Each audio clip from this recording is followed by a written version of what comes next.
Hey guys, welcome back to my channel, or if you are new here, then please do me a favor and hit that subscribe button. So, the Cleveland Browns play the Green Bay Packers this weekend, 1 p.m. in the States, 6 p.m. over here in the UK.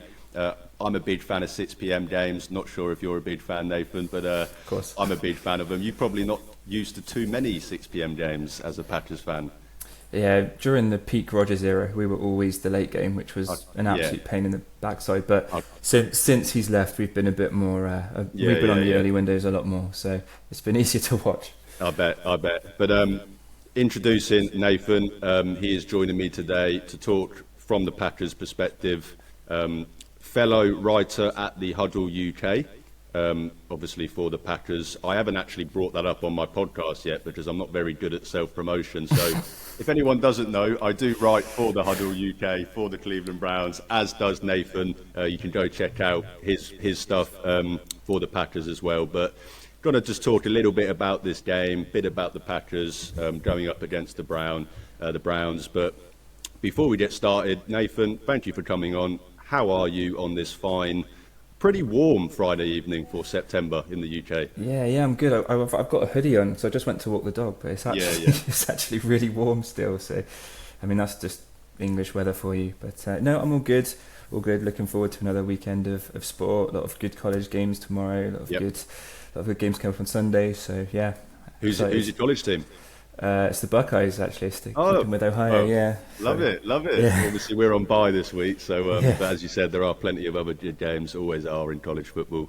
But let's start from the beginning. So you trade Aaron Rodgers. I'm kidding. I'm not going to make you talk about Aaron Rodgers in this episode any more than you would have to. I'm done with that. I can imagine. But all seriousness, obviously coming off the wild card loss last year, to what was the eventual Super Bowl champions in the Philadelphia Eagles, a game which, to be honest, you actually played the Eagles better than anyone not named the Rams in the playoffs last year, and that's including the Super Bowl. Obviously, Jordan Love, young quarterback, coming off a somewhat down year, shall we say, obviously injury played as well compared to 2023, but still a young team with a lot of potential. You then trade for Micah Parsons. The first thing I want to ask you is, before we get into the actual trade itself, what were your expectations for the Packers before you traded for Micah, and then how did they change once that trade went through? So I thought we'd be good enough to at least get to the NFC Championship game or thereabouts, like just improve on what happened last year. Because I think, although the record was pretty good last year, I think it was 11-6. We struggled in the big games. Against winning teams, we didn't do too well, and like we played Philadelphia, and it was closer than other games they played, but we got our asses handed to us. Basically, it wasn't competitive at all. You can blame injuries and stuff. I think we had almost no receivers left by the end of the game, but they were just a cut above us. So my hope was that we take a leap. As you said, it's a young team, second year with the defensive coordinator Jeff Hafley. So my hopes was that we could improve and challenge Detroit for the NFC North. Obviously, they lost two coordinators. Their offensive line took a bit of a hit, so I thought we could challenge them. And I would have said I would have been happy if we got to the NFC Championship game. That for me would have been a good season. Obviously, you do want to win the Super Bowl. That's what it's all about. But realistically, NFC Championship game, I think, was a realistic expectation for us. And I think that was probably pretty common with Packers fans. Maybe not outsiders, but I think we kind of felt like we've got the talent to get there. Maybe not that next step. Yeah. I mean, as an outsider, even before you traded for Micah, I was quite high on the Packers. I do another podcast, kind of NFL as a whole, and have been quite brazenly high on the Packers. Just kind of the defense, obviously, is the biggest thing for me. That defense is, even before Micah Parsons, was a really good defense, one that I expected to ascend, and then you traded for Micah Parsons. So Is it now? Are you thinking Super Bowl now? Has to be. Has to be. Is it win division Super Bowl? You don't trade for Micah Parsons. You don't give up 2 firsts without that being the goal. And yeah, I think it was a big shift, and you could feel it as well. It wasn't just we'd got this. I mean, because as you said, the defense was good. The one thing that we really lacked last season was a pass rush. Like it just wasn't good enough. And now you've got one of the best, probably outside of Myles Garrett, in the league, and the difference that made to just. It's a weird thing to say, but it's so true. Just the vibes changed. The vibes changed. Like everyone just went, hang on a second. And then his impact just in the first game when he was on a snap count, just when he walked out when he got introduced, the noise in the stadium, the noise in Lambeau. Obviously, I wasn't there, but the videos I've watched, the kind of witness reports, like it's elevated everything, and it's helped us. I mean, obviously he does help our pass rush, but it's not just him. He elevates everyone else's games. Like the cornerback play becomes easier, and that was probably my biggest worry. And 2 games in, and they're smashing it. So it really does. He elevates the whole franchise, just making a move like that, which is the most un-Green Bay move I think ever. Like talking to Philip Marsh, the guy that runs the huddle, I kind of mentioned that there was rumours, and he was like, "There's no way." Yeah, and we're both like, "Yeah, this is not." All thinking that, this is not a Green Bay thing to do. So, I mean, now you have to think we have to be competing to get to the Super Bowl at least. Like, obviously, there's probably better teams in the NFL. I think we are up there at the moment. Can't judge too much on 2 games, but I think the main hurdle for us will be the Eagles in the NFC, in my opinion. Obviously, there are other good teams, but they're the one that I look at and I'm like, they're just a tough nut to crack. So, but you don't make that trade without thinking about Super Bowl. Yeah, I mean, I was really weird with my predictions. I tried to be a little bit different, and I actually went Packers 49ers. Not entirely sure that's going to happen. I think the Packers have a much better chance of doing that than the 49ers pick that I made. That has only just gone down the kind of drain, obviously, since with the injuries that they've had. But as you said, you don't trade for Micah Parsons unless you are going to try and win it, or you don't give him that contract. Yeah, exactly. You don't give up what you gave up. If you're going to get Micah Parsons, people can talk about what you gave up.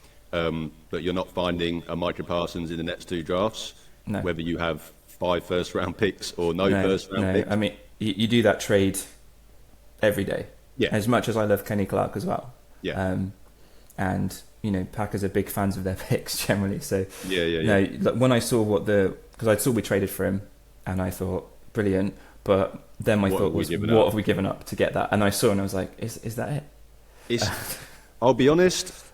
It's probably less than what the Browns got for the number 2 overall pick this year from Jacksonville, which is just stupid to even say. Because as I've said, you're not going to get Micah Parsons in this draft. Okay, maybe Abdul Carter might turn into a similar kind of player, but it's doubtful. Micah Parsons, as you said, in my opinion, he's the second best pass rusher in the NFL. I would agree. It's Myles Garrett. It's Micah Parsons. It's a very, very big gap. Mount Everest somewhere in between there. A few birds flying around, some clouds, and then I think it's the next group. I think he has separated himself from that kind of Aiden Hutchinson, Trey Hendrickson, TJ Watt group. I think he is closer to Myles Garrett than he is to those guys. I really think Micah Parsons is one of, as I said, the second best pass rusher in the NFL. You make that trade every day of the week, twice absolutely. on Sundays. Absolutely. But one last thing on the trade. What were your initial reactions when it went through? You kind of mentioned it there, but is it one of those where like you're going to always remember where you were? And has it fully set in yet? Well, yeah, it was. I was sat like on my sofa playing PlayStation. I think I was playing Call of Duty or something, and one of my friends, a Browns fan actually, a friend of mine, messaged about it, and I was like, nah, that's got to be one of those joke accounts, it's like Adam Schefter. And I looked at it and I was like, oh, this is legit, and PlayStation was off straight on the laptop. I was on Twitter, on everything, like, it was. It's not often I've done that. Obviously watching games, you cheer and stuff, but I've not often gone that crazy over a trade. A good friend of mine is also a Cowboys fan, and he was just like, "What is happening?" So yeah, it was kind of surreal, but just I think we needed it, not just because we wanted to take that next step. I think there was some criticism of the front office that they're not doing this type of thing as well. Yeah, because they'd said at the end of last season, like, we need to start winning things, and the actions weren't really marrying up to that. Like, what I wanted Garrett, when Myles Garrett put in the trade request, I was like, go get him. That's the statement of intent. But yeah, it was surreal, and it didn't really set in until I saw him wearing number 1, running out, and I was like, wow, we have Micah Parsons. This is ridiculous. Like, we actually have a defense for the first time in God knows how long. Like, Aaron Rodgers is probably grinding his teeth watching what's going on in Green Bay right now, because we never gave him that. We never gave him a defense that good. So, well, I say good. It's only 2 games in, but I'll temper my expectations. But it looks good so far. Yeah, I mean, it started. I mean, the Packers took Matthew Golden in the first round, a wide receiver in the first round for the first time in forever. Yep. I think that signalled that this Packers this year were operating slightly different, shall we say, to previous years. And then, as we've said, obviously pulling off one of the biggest trades in recent memory. It's quite rare that a player of Micah Parsons' caliber gets moved. This is like Reggie White getting traded to the Packers. It's ridiculous. I don't know what the Cowboys are doing, but I'm happy to take it. Exactly. Everyone is happy to reap the benefits of bad teams. They are. I mean, don't get me wrong. They'll still win some games this year. They're the Cowboys, but the way that obviously Jerry Jones runs that team is very questionable, to say the least. But I'm sure Packers fans don't mind one bit. Thank you, Jerry. We sang it. Thank you, Jerry. That, yeah. There's a mural to him already in Green Bay. He's only 26 still, so it's. I mean, even like Myles, you would be, of course, incredibly excited about trading for Myles Garrett, but Myles Garrett is nearly 30 years old. This is a guy that has not even hit his prime yet. I know, and that's the scary thing. It's like, not only do we have him, but he's still young enough to make an impact for a few years. Like, I would have been over the moon with a Myles Garrett at 30. Or even Trey Hendrickson, I would have been over the moon with someone like that, and I think he's a bit older. So, yeah, to get Parsons was like, and what we gave up as well. I mean, I would have given up another first to get someone like him. That's just a generational, edge rusher. So. I'm glad you said that, because people called me crazy for saying that the minimum asking price for Myles Garrett would be 3 first-round picks. People think that that's only ever for quarterbacks. There are a couple of players outside of the quarterback position that can garner that, and Myles Garrett is certainly one, and Micah Parsons, I agree, is also one as well. He's probably one of 10 NFL players that if they did a fantasy draft tomorrow and every player got put into a draft would come off the board as a player to start a franchise with. Oh, absolutely, yeah. He is that good. But you kind of touched on it a little bit. How do you think he impacts what is an already good defense? Is it the pass rush? Is he going to elevate the whole defensive line? What do you think is the biggest impact he brings? Everything. Like, I mean, I don't think you can judge the Lions too much for putting 50 up on the Bears, because it's the Bears. But the fact that they looked so good against the Bears and were just so... I don't want to call them bad, because I don't think they were that bad against us. I think we were just that good. The impact was immediate.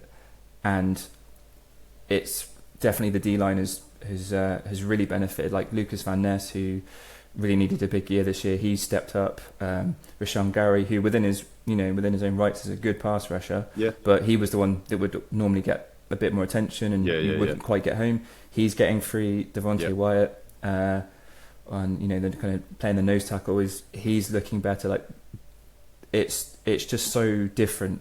Like, they're all getting home. The pressure we're getting is crazy, and then the plus side of another good side of that is the cornerbacks, which, like I mentioned earlier, that was kind of my concern. Like, they're playing out of their mind. Like Keyshawn Nixon, who most people haven't even heard of, was just an absolute monster against the Commanders last week, and you can just see it. There's just a belief, like they're just swarming to the ball. I've never seen a Packers defense play like it. Like, I think there was a picture against the Lions when Jahmyr Gibbs had the ball, and there was about 8 defenders within a few steps of him. They're just swarming everyone, and there's good talent on the defense that they've invested heavily in it, through draft picks generally. But the linebackers like Quay Walker seems to have stepped up a gear. Edge Cooper is in his second year. He was already looked good. He looks phenomenal. And Evan Williams, a second year safety, he looked good last year, if a little inconsistent. He's just everyone just seems to have stepped up a level, and I think that is just having him around. I think they all seem to like just believe in themselves a bit more. Yeah. And you could see the Commanders, I thought they almost looked a bit frightened. Yeah. Like they seemed like they weren't really sure what to do, and Jaden Daniels is a very good quarterback, and he didn't seem to know exactly what to do. I don't know if that's just because the coverage was so good, or we've just brought a little bit of fear into people's minds, which it worked. I mean, you'll see the same from the Packers on Sunday when we play against Myles Garrett. You have to think about him because he's a game wrecker. So it's the same for Parsons.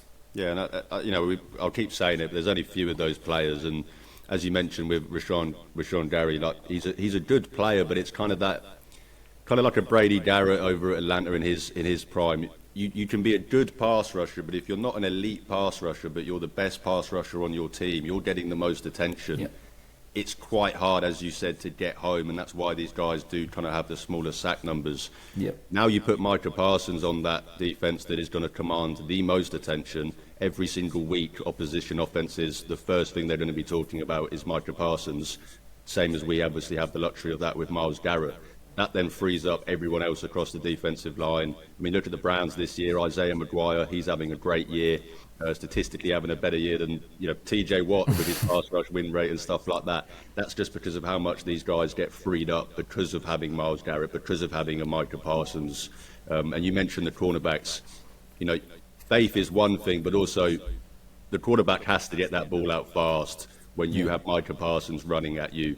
That gives the cornerbacks more opportunity, as you said, to rush to the ball, to get more guys to the ball, to step up, play a little bit more risky, shall we say, because they know that defensive line is going to force that quarterback to get the ball out quick. I'll admit I'm terrified of that defense, absolutely terrified. Browns' offensive line struggles. We're going to be probably without Jack Conklin for this game. We might even be without Joel Bitonio for this game. DeJuan Jones got benched last week, didn't look very good. So I am terrified.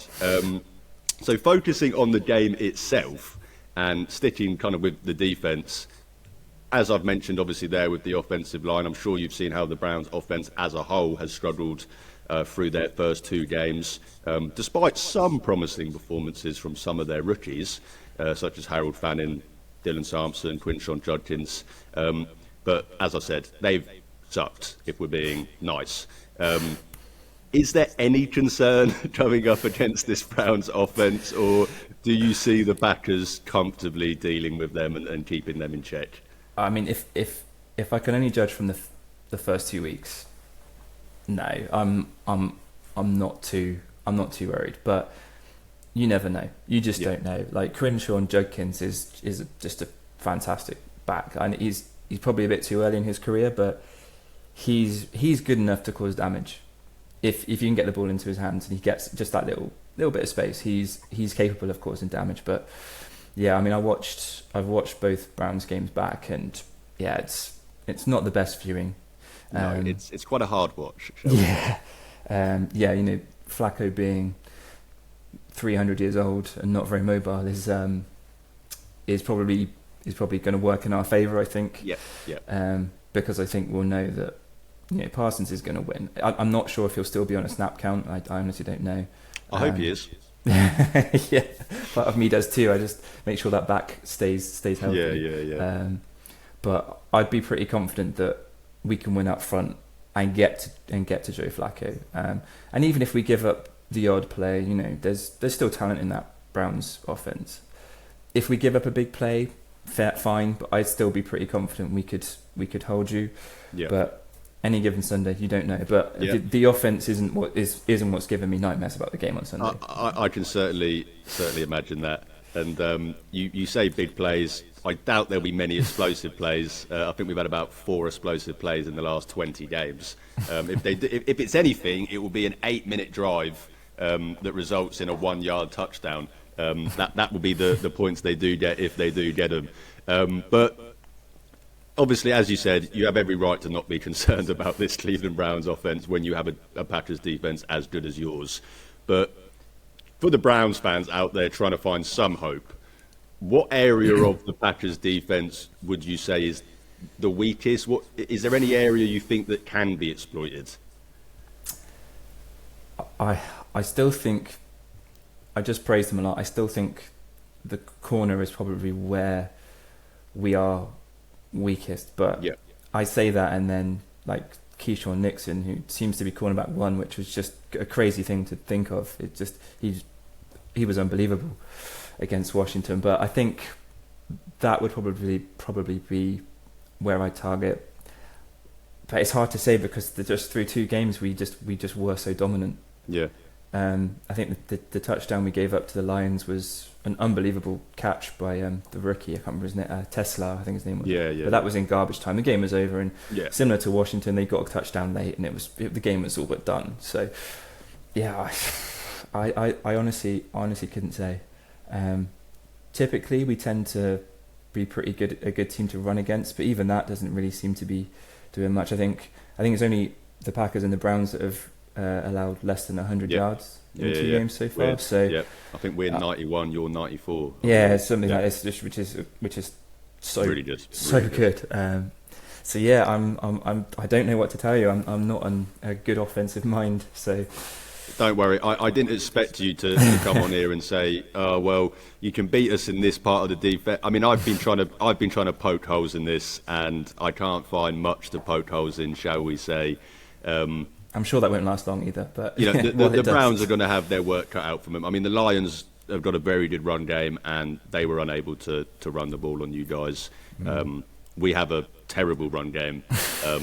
Does that mean we can run the ball on you guys? Probably not. You never know. Maybe we won't be expecting it, and we don't load the box, and maybe there's space. You never know. You never know. You never know. But Joe Flacco has thrown the ball 90 times in 2 games. Yeah. And you mentioned him earlier. You know, he struggled quite a bit against the Ravens defense last week.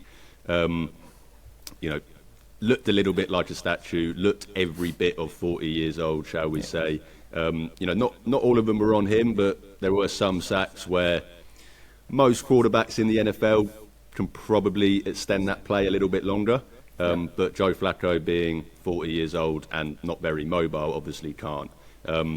I know the answer to this, but I have to ask it because I've got it written as a thing that I wanted to ask you.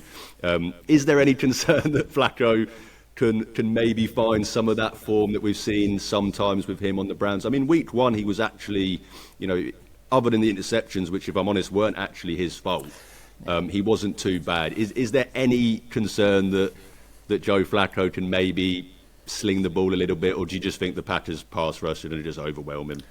I think our pass rush will be good enough to keep him at bay. Whether they can do it for the whole game, I don't know. You know, Flacco is experienced quarterback. He's probably, you know, he would have seen his fair share of good pass rushes in his time. So yeah, you don't know. And like you said, against the Bengals, the interceptions, it was basically the same interception twice, if I remember rightly. It's not on him at all. Yeah. But he's obviously still got the arm. The talent's still there. He just can't move. So I wouldn't be surprised if I saw him fling one, and you know, there's a 20 or 30 yard part. That wouldn't surprise me. But I'm feeling more confident than I feel comfortable with about a pass rush against well, it's not even really him. It's against the O-line. Yeah, I mean, and that's it. I mean, when you put a 40-year-old quarterback, you know, behind centre, you need to have a good offensive line. Yeah, you look at Tom Brady in those last years. I mean, look when he went to Tampa. Look how good that offensive line was. You need to have a good offensive line if you're going to have a 40-year-old quarterback. And the Cleveland Browns do not have a good offensive line. So I am terrified of this Packers defense. I'll be completely honest. I don't really see too many ways that the Browns are going to be able to move the ball on this Packers offense. What are you like against tight ends?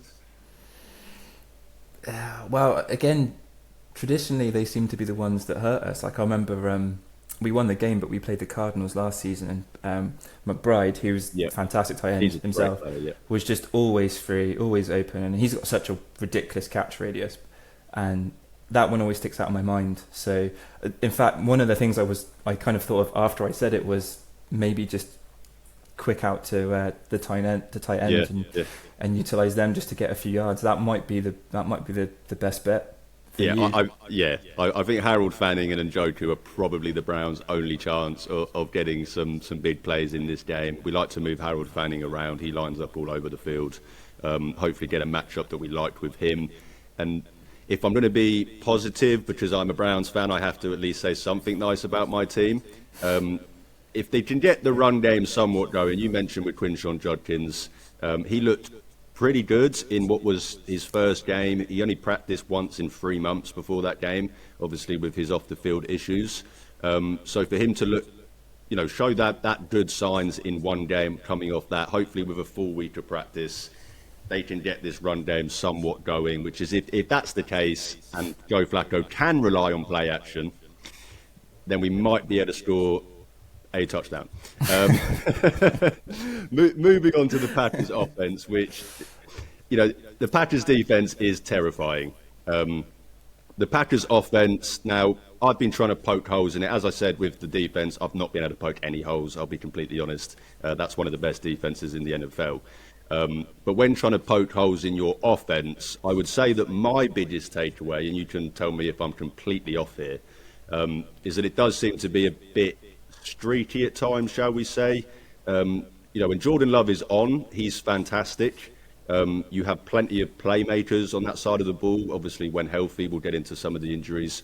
However, it does feel that the offense can sometimes stall, and they do have the odd game where it does seem like they struggle to move the ball. Now, as I mentioned with the injuries, Tucker Kraft, your leading receiver so far this year, is it questionable in the end? He was ruled. I haven't seen his latest. They've sort of said that he'd injured his knee, then it was just a tweak, and we'll see how he feels, sort of thing. So I think that's going to be a game day decision. He hasn't. I think he's not practiced since then, or has been limited. No. So obviously that would be a loss for you Huge guys. Loss. And obviously the Browns' defense has looked very good through 2 games this year. It's the only positive the Browns can take. So, do you have any concerns about this Packers offense going up against this Browns defense? Yeah, I do. I think generally against Detroit, the offense was very good, very fluid. First half was good, and then Matt LaFleur did what Matt LaFleur does and goes very conservative, which I understand why.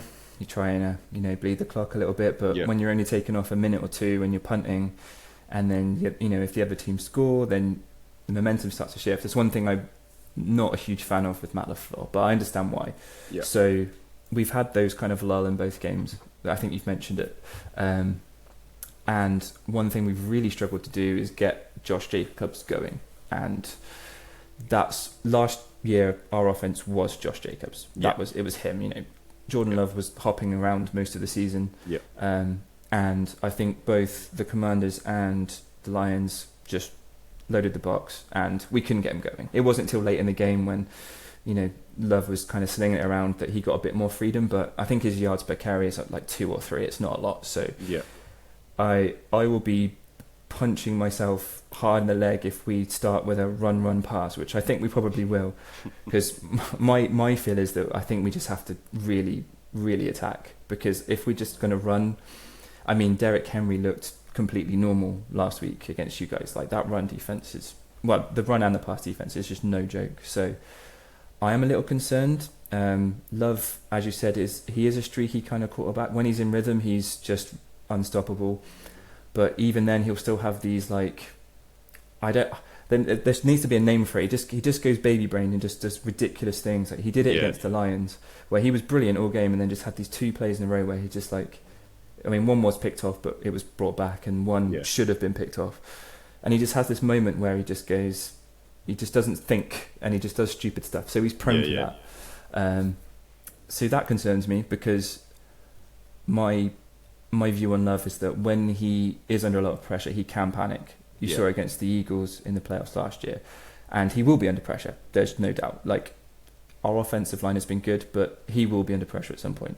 So my thought on the game plan would be similar to what I said for you guys: is give the ball to Tucker Kraft because that guy's just a monster.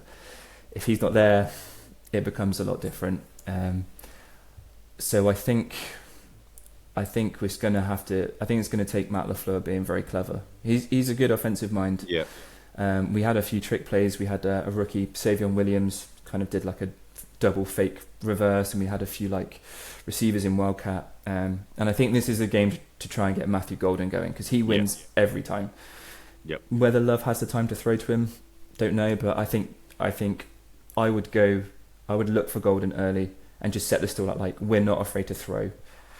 So whether that would work, I don't know. Because like you, I think this will be the best defense we've played so far, just purely because of Garrett. I mean, like you said, they're all playing well, but Garrett he changes things. So I think this could be a game with no score for a while. I think. Yeah. If it's like 3-0 in the second quarter late, I would not be surprised at all. Yeah, I mean that's probably the Browns' only chance in this game. Keep it close and try and hope that the Packers kind of get a little bit nervous at the end. But you mentioned it. The Browns have played. I mean, Chase Brown, who I was kind of surprised by some of the hype he was getting. I mean, he's a good player. Don't get me wrong, but I mean, some people had him as like top 5 fantasy player this year. Browns obviously kept him in check week 1. You mentioned it. Derrick Henry, 11 carries for 23 yards, zero catches. He's only ever had over 100 yards against the Browns once in 8 appearances, and that was last game of the season where we were punting, and we weren't trying to win that game, shall we say, at 3-13. That's the only time he's ever had 100 yards against us. We seem to play him better than any other team do. You mentioned the run defense. The Browns' run defense was probably their biggest knock last year, and they've seemed to kind of obviously plugged that. Obviously Mason Graham in the centre.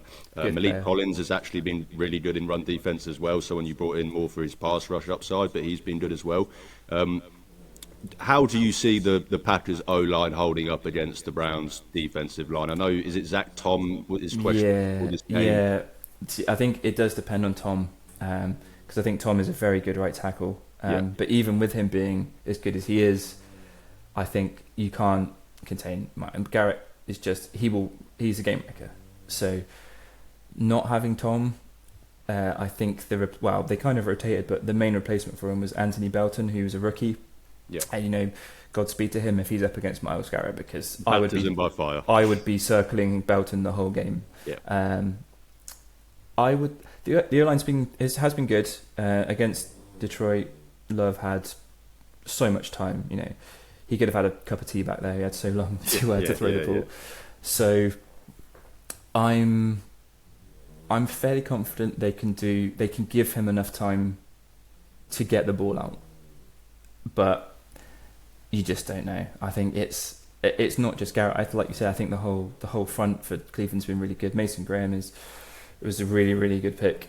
Really good pick. I think I'd heard he had a good first game and was a bit wobbly second game, but I just think he's such a talent. So yeah, I think we'll see a lot of 2 tight end sets. I think. Yeah. I think you'll see a lot of Jacobs, because Jacobs is actually a really good blocker. If you look at some of the stuff he drew up, that Matt LaFleur drew up against both games, having Jacobs in and just come in and chip, but again against a really good defense, it's only going to buy you so long.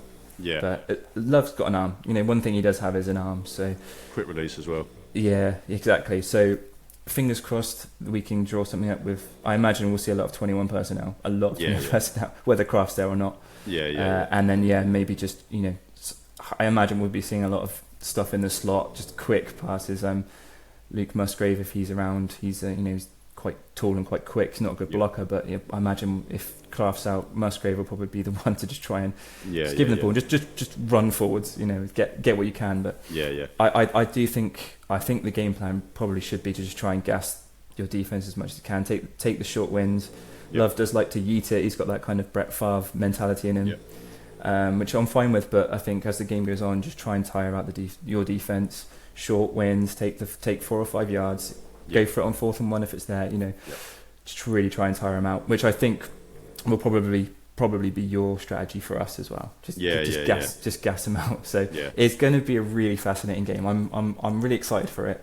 As I said, I've got friends who are Browns fans, and you're all quite negative, but I think you should have beaten the Bengals. You really should have won that game, and the Ravens score was not a fair scoreline in my opinion. Like, it was just they capitalised on mistakes you made.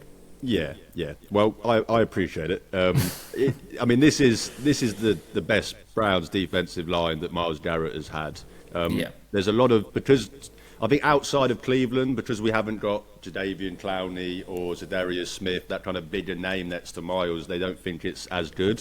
But this is the best defensive line that Myles has played on, mainly because the interior. Having Mason Graham and Malik Collins in that interior is something he's never had. Isaiah McGuire on the other side, he's been so good this year so far. And obviously, the Browns aren't the traditional kind of, we'll just line Myles Garrett up on your left tackle. They will move Myles Garrett around, try and get him the matchups. As you said, if you've got a rookie on that right-hand side, we all know what Jim Schwartz is going to do. He is going to try and get Myles Garrett one-on-one with that rookie. Just because, obviously, I'm a Browns fan and I don't know what this is. What's it like being a fan of a team going up against Myles? Is it you just, that's all you think about? Just don't let Myles Garrett ruin the game? Yeah, I mean, I'm a big listener of podcasts. I listen to like 3 or 4 different Packers ones, and you just look. It's Myles Garrett. It's a tale of the edge rushers, and I think that is what it's going to be. Basically, I think it's going to be defense versus defense in a way. So no, I hate going up against him. I think, when was it? We last played you. I think it was Christmas Day. Don't remind me. 2021. Please don't remind me of that. Baker game. Mayfield had. Please don't remind me of that game. I was in the States for that one actually. I was in a house. In a house full of Bears fans. Watching it. But yeah, like every time we've come up against him, I think it's only the second. But he's just.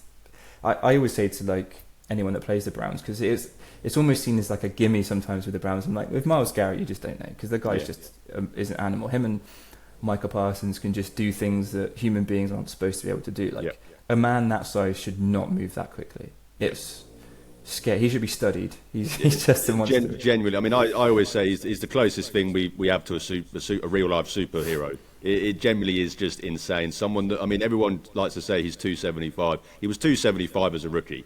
That man probably weighs over 300 pounds, and he's moving like that. It genuinely is just incredible. Someone needs to trace the birth certificate, because I think he was made in a lab. But as you said, you've now got one of those guys as well. This might be the first ever game that was decided purely on 2 pass rushers. We'll have to wait and see. I doubt it. I think the Packers are going to have more than that. But you kind of mentioned him earlier. Matthew Golden had 0 catches last week. I'll be shocked if that happens again this week.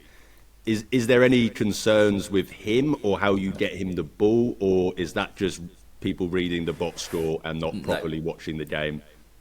There was 2 catches, and I put them more on Jordan. There was one, should have been a touchdown, and to be fair, it was a really nice break up from the I can't remember who it was on the Commanders. He made a good play on the ball. If it would just been if there was a little bit more on it, it's a touchdown. And there was one which was like a 90-yard touchdown. Like it was just a little overthrown. We kind of had similar with when we got Christian Watson, who's quite a similar player. He's a real kind of field stretcher. When him and Aaron Rodgers just couldn't really connect. And then one game they did and exploded. And unfortunately for Christian Watson, he's just forever injured. But I'm not worried about Golden. He had a few catches in week 1, which was nothing too spectacular. But he's winning his routes. I've watched the All-22 from the Washington game. He won every single time. So it just needs one to hit, really. And I think as good as your pass rush is, having that guy that can just stretch the field like he can, because you have to account for him. That might work to our favour, and that's why I'm thinking try and get the ball to him. I would go for him, like literally first play, just look for him, just to show like we're not afraid to throw this, and Jordan can hit him. So hopefully there's a bit of chemistry developing there. It's still early, and we'll see. I'm I've got high hopes for Golden. I think he's Yeah, going to be a real... really good pitch for you guys. I was a big fan of that pitch. It was one of the coolest moments of draft day. Yeah, it was obviously brilliant, wasn't it? in the green suit with all the Yeah. detail. I mean, it was almost as if he knew. And obviously getting to walk out in Green Bay, that was such a cool moment. It was brilliant. I love all of that stuff with the NFL. I love any inject any clip of a player getting drafted and getting the phone call. I just think it's so cool. I love that. When Yeah, you see same. these guys achieving their dreams, and especially when it's your favourite team, you get to see it on. That was such a cool moment for me. It was, yeah. I can imagine how cool of a moment that was for you. I loved it, yeah, brilliant. I actually cheered. I've never cheered a draft before. Yeah, really. Wow. Well, there you go. Denzel Ward hopefully is healthy for this game. I mean, he has no designation. He will start this game, but obviously last week he was dealing with some cramps. Hopefully that doesn't happen in this game, because we're going to need Denzel Ward on Golden.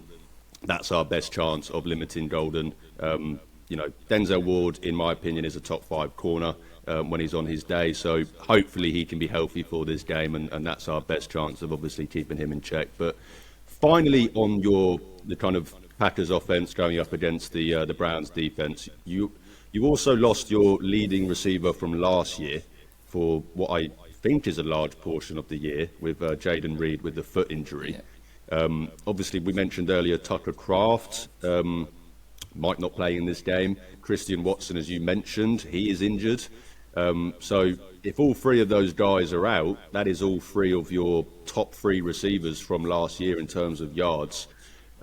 Do you think the Packers have enough firepower in Golden, Dubes, Wicks, you mentioned Musgraves, to really hurt this Browns defense in the passing game, or do you think it is going to be more of a grind and harder to get those explosive plays and pick up those yards through the passing game? I think we'll be okay. The good thing about having basically a collection of wide receiver 2s and 3s, which is often thrown at us, is you do have good talented players. Like Romeo Dobbs has been good.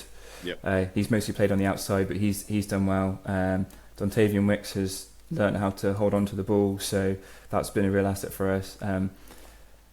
Savion Williams has got involved. He's a little raw, but he's just he's a good gadget player. I think I mentioned we used him in this kind of double end around fake. It got like 11 yards or something. So the talent is there.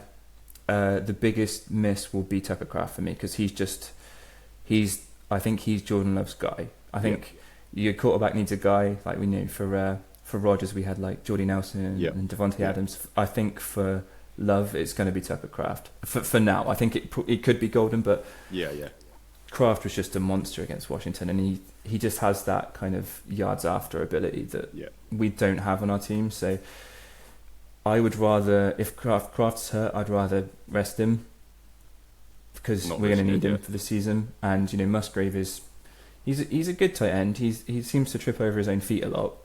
He was drafted higher than Kraft. He was, he was a 2nd round pick, and there was high hopes for him. But because he seems to not know he has ankles, it's bizarre. He gets himself in good positions. He makes the catch and then just trips over nothing. That's like Austin Hooper. Did you ever watch Austin Hooper? And yes, I have. The Austin Hooper. Yeah. So I think we have enough to do the job. But again, we'll see. I think not having Reed is a blow, but we have a depth at receiver that it's not as much of an issue. Yeah. Losing Kraft is if we don't have Kraft and Tom, then I'm going to be a bit like, okay, I think this is going to be more of a grind to try and get something going. Yeah. And we've been quite good at getting things going quite early. So if we can't, and the Browns take the lead, it's going to be interesting to see how we come back from that, because we haven't had to do that. But yeah, I think Matt LaFleur's a good play caller. Like I've said, he is good at scheming things. So it's going to be a really interesting. I don't think I've looked forward to a game from I feel it's going to be quite a chess match, and I've not looked forward to a game like that for quite some time. So, from the nerdy perspective. From the X's and O's, and I think it's going to be a really, really interesting matchup, and hopefully a good game. I mean, Romeo Dubes, he's probably one of my I'd probably say my favourite of the Packers receivers. You know, when everyone was talking about obviously other than Golden, before you took Golden, everyone was talking about, you know, one of those guys maybe getting traded. The Browns have no wide receivers, so obviously we were involved in every wide receiver potential trade. And if you had asked me, I'd have probably picked Romeo Doubs. But as you said, it's not. If the Browns lose Jerry Jeudy, it's looking quite bleak. Whereas if the Packers lose one of those guys, because as you said, you know, we've all heard of running back by committee, but you guys have kind of done the whole wide receiver by committee thing, which, as you said, people can criticise, but it helps now when you obviously have one of these guys go down. The other guys can step up because they've done it before. They're not put in a situation that they've not been in before. The Browns' cornerback depth has been pretty poor so far this year. We don't have a slot corner. We do, but he shouldn't be out there. Gave up 3 touchdowns last week. He was really, really bad in Cam Mitchell. So, yes, you guys are obviously missing some receivers, but that's my biggest concern, is that, you know, even with the Browns' pass rush, is that those corners are not going to be able to hold up. You know, they didn't hold up last week against in that game against the Ravens, and you know, the Ravens haven't got the best wide receiver core in the world, and they looked pretty bad against them. So that's my biggest concern for this game. But as you said, I think if the Browns do have a chance in this game, it's keeping it close, it's playing good defense. Obviously, as you said, with missing, if Kraft's not in this game, if Tom's not in this game, maybe they can force fumble or something, an interception, you know, get some pressure, get something. I think that's the only way that the Browns are going to have a chance of winning this game. But to finish it off, because it is a preview, I have to ask you this, I don't care if you want to do a score prediction or just whatever, what is your prediction for this game? I'm going to go Packers. I thought so. I think it will be quite close. I think it's going to be one of those where it might be won quite late. Yeah. I'll go for something like a 17-10 or a 17-13. I feel like something like that. But I think it's going to be quite low scoring. And I think it'll be one of those where it'll be a turnover that changes the game either way. Like I said, Love has these moments where I don't know what goes through his head. It's the what are you doing? He has one in him a game, and that could be the one. Although he seems a little bit better at taking, not forcing it, just throwing the ball away. So I think it'll be a turnover or that changes it. But I think it'll be tight. Yeah, I think the line for this currently is 7.5. That feels about right, I think. That probably does feel about right. I'll be honest, it probably should be higher. I was expecting it to be more like 11. I mean, we were 11-point underdogs against the Ravens. I don't see why we're 4.5 less than for the Packers. I think that should be pretty much about the same. I think I said about so. I think 17-10 was my initial prediction, but I think you just don't know. You've scored 27 points, I believe, in both games. Hopefully the Browns can hold you to less than that, because the Browns are not scoring more than 27 points in this game. As I said, I'll do the Browns bit. If the Browns do have a chance in this game, as you said, keep it close. There's a turnover in this game, whether that's taken back or they can put the offense in good position. That's their chance. But I'll be completely honest, I don't see the Browns winning this game. I'm quite an optimistic Browns fan. You probably know a few Browns fans. There could be some pretty negative Browns fans. I'm actually kind of one of the positive ones. Yes, I'm not going to sit here and gaslight anyone listening and gaslight myself. I just don't see a way of the Browns winning this game. I do think it will be closer, shall we say. I don't think the Packers will blow us out like the Ravens did. As you said, you know, it was multiple mistakes in that game that led to majority of those points. Obviously, with the block punt, the Flacco interception, the Flacco fumble that was returned for a touchdown. If they can limit the mistakes, the Browns' offense, you never know. So if that happens, then this could be obviously a rout. But even if the Browns are unable to ball, just don't turn over the ball. Play safe. Play safe. Play good defense. And this might be closer than people think, but I don't see a way of the Browns winning this game. If I'm going to do a score, I'll probably go 21-10. to the Packers. I'll take that. I'll take that all day. I'm sure you will. But that is everything. I really appreciate you coming on. I'm looking forward to this game. I don't know about you, but the Packers haven't been bad really for quite a long time. But even when your team's bad, I look forward to watching these games because I'm sure you're the same. I love the sport. I love the X's and O's. I'm a big nerd. Really looking forward to seeing this Browns defense up against that Packers offensive line. Really looking forward to seeing your defense, even though it's against my team. I appreciate good defenses. I appreciate defensive football. So I am really looking forward to this one. Before I let you go, just let everyone know where they can find you on social media and obviously the work that you do for Huddle as well. I as I mentioned for the Huddle, I'm not massively active on social media. Most of it is relating the other football. I support a very, very bad team. So if you want to, Swindon Town, yeah. If you want to talk to me about that or Packers or anything, it's at Nathan STFC. I will talk your ear off about football of any kind or any sport really. I'm a basketball fan. Anything, yep.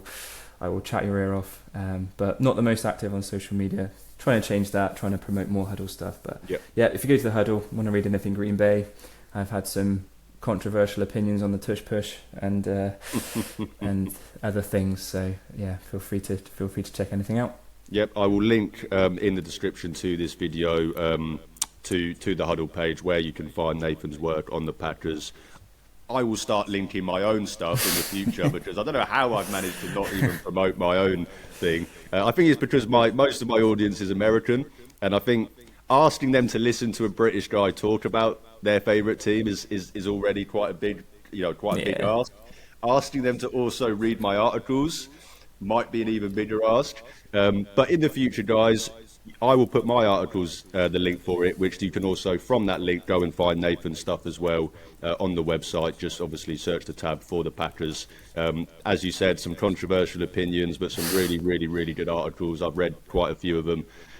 Really, really, really good work. So keep up the great work. Thank you for joining me, and good luck in this game. Hopefully, whatever happens, no injuries for either team, and they can play a safe football game.